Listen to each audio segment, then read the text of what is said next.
Good afternoon, everyone. You are now on KleverStock with me, Dini, and I will be serving you the midday roundup with the latest market updates.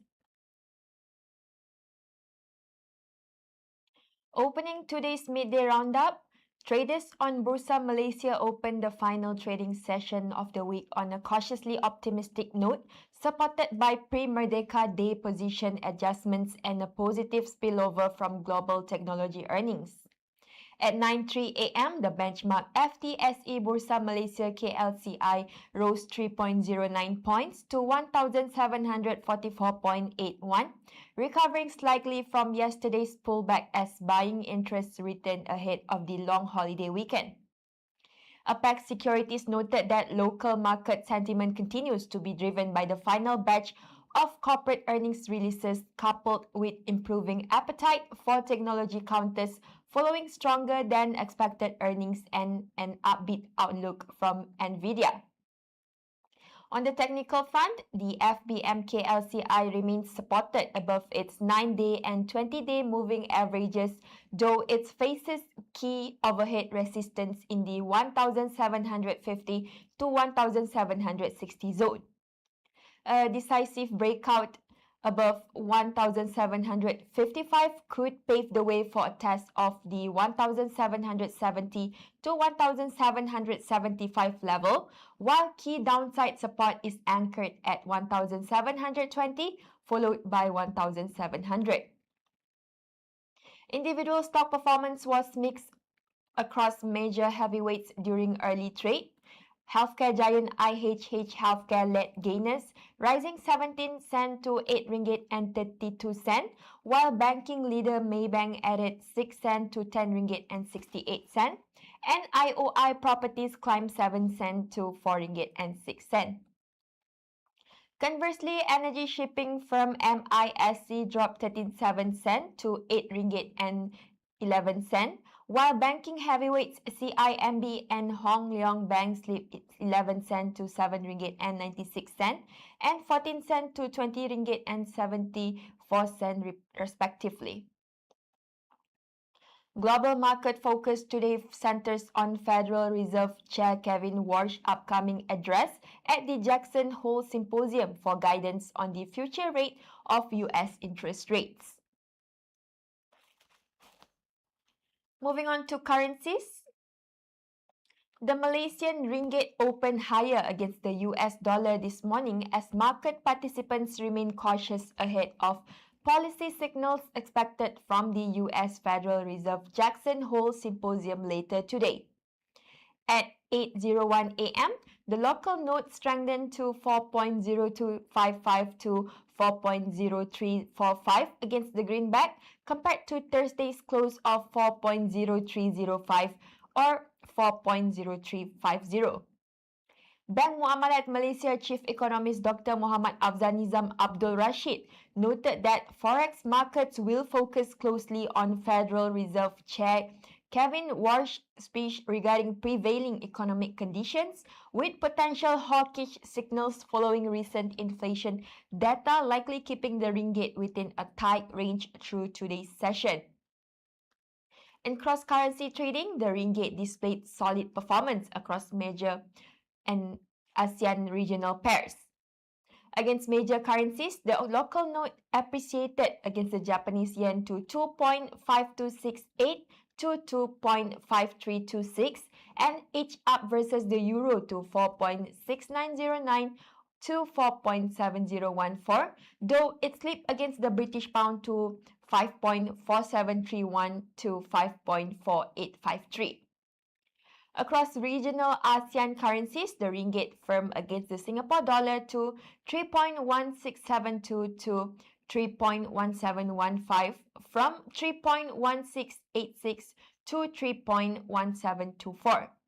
Again, against the rupiah to 226.8 or 227.4, and rose versus the Thai baht to 12.2411 to 12.2764, while holding flat against the Philippine peso at 6.51 to 6.53. Now for news on trade.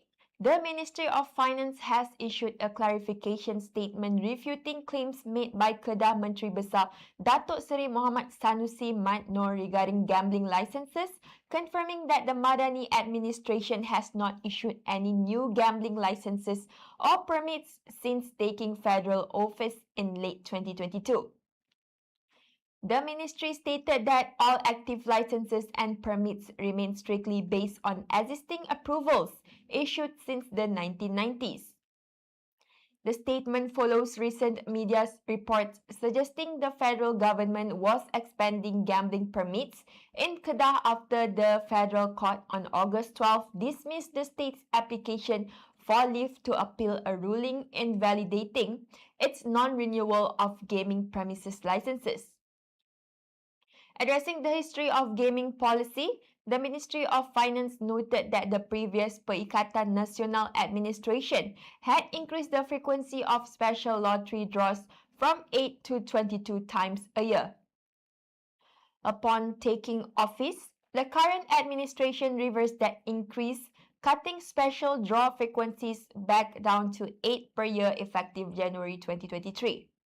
The ministry emphasized that the federal government will continue regulating gaming activities strictly while stepping up enforcement actions against illegal and online gambling operations. Today's major corporate developments and deals. Headline corporate developments on Bursa Malaysia are anchored by major buyout talk in the energy infrastructure space alongside strong quarterly earnings results. In the top corporate story of the day, Yinsen Holdings Berhad is in focus, following reports that its founding Lim family, the Employees Provident Fund and MISC Berhad are preparing a joint buyout proposal valued at approximately $1.7 billion or 6.9 billion ringgit. Sources indicate the consortium is readying an indicative offer of around 2.35 ringgit. $2.35 per share to take the floating production, storage and offloading operator private. Meanwhile, energy logistics provider MISC Berhad reported a stellar second quarter performance with net profit more than doubling to 1.2 billion ringgit from 464.4 million ringgit in the previous corresponding period. The surge was driven by a 76% expansion in revenue to 4.8 billion ringgit alongside solid operating profit growth and vessel disposal gains. In power infrastructure, Jati Tinggi Group Berhad secured a 69.5 million ringgit contract from Tenaga Nasional Berhad. The scope of works involved the establishment of a 132 to 33 kV Tumpat gas-insulated switchgear substation in Kelantan and a 132 kV overhead transmission line. In renewable energy, Kawan Renergy Berhad received approval from the Sustainable Energy Development Authority to construct and operate a 2.5 megawatt biomass power plant in Ipoh under Malaysia's feed-in tariff scheme through its subsidiary Magenco Renewables.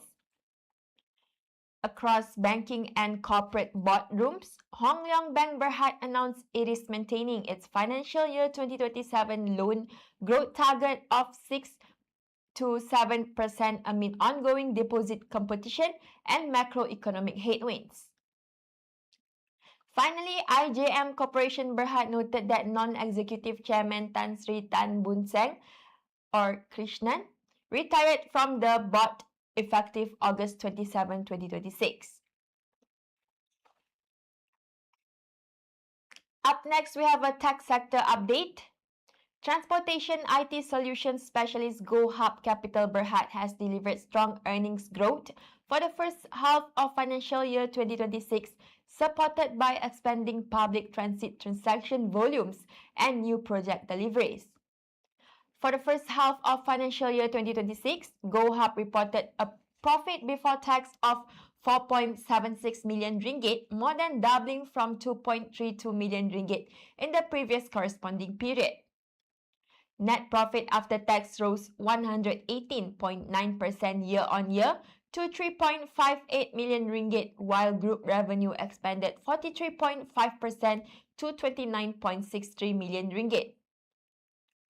The strong half-year outcome was driven by continued momentum in the second quarter ended June 30, 2026. Second quarter revenue grew 36.9% year-on-year to 15.4 million ringgit, with transportation IT solutions generating 98.9% of total quarterly top-line contributions. A key operational highlight was the group's recurring income stream, which expanded 39.9% year-on-year to 11.22 million ringgit in second quarter of financial year 2026. This growth was driven by higher ticketing transaction volumes from expanded electric train service schedules and the ongoing terminal system revamp at Terminal Bersepadu Selatan. Additionally, non-recurring income grew 29.8% to 4.18 million ringgit, supported by the delivery of new terminal operating system project contracts across the bus and rail sectors. Executive Director and CEO Mr. Tan Chen Tong stated that the growth in GoHub's revenue base is translating into higher quality profitability. Moving forward, management remains optimistic about public transit digitalization trends in Malaysia and is actively participating in both domestic and regional transportation tenders. That's a wrap for Midday Roundup with me, Dini, on KleverStock. Thank you for joining us. Stay tuned for the closing bell at 5:10 p.m.